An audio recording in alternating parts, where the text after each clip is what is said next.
Йовон Синема представляет.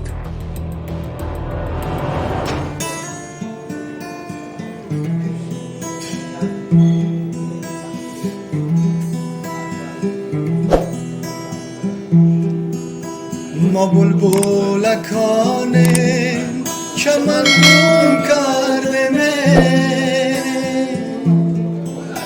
تاجیک بچگان وطن گم کردیم،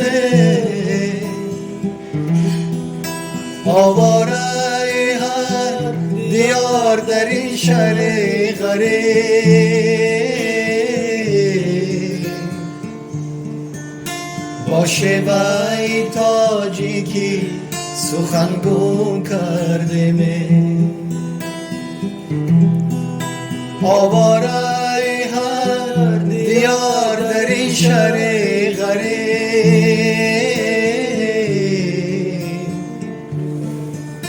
با شیوه تاجیکی سخن گم کردیم. خدا میگم خدا جانم خدایا، خدا میگم خدا جانم خدایا،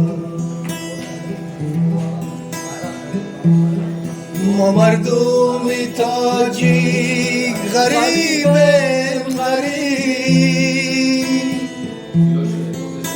بیماری غریبیم نداریم طبیب،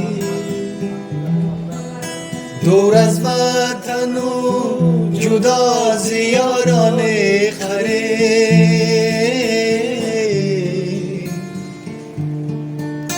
این خواست خدا بود است غریبیم و غریب،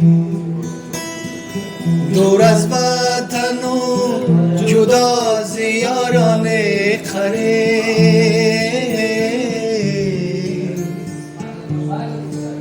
این خواست خدا بود است غریبیم و غریب. خدا میگم خدا جانم خدایا، خدا میگم خدا جانم خدایا،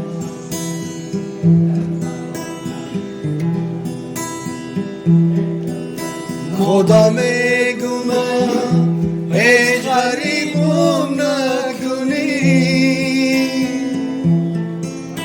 بیماری ترازی به طبیبم نکنی، بیماری درازی به طبیب خواستی خدا،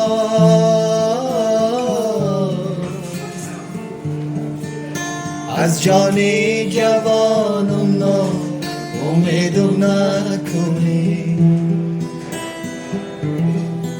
خدا میگم خدا جانم خدایا، خدا میگم خدا جانم خدا.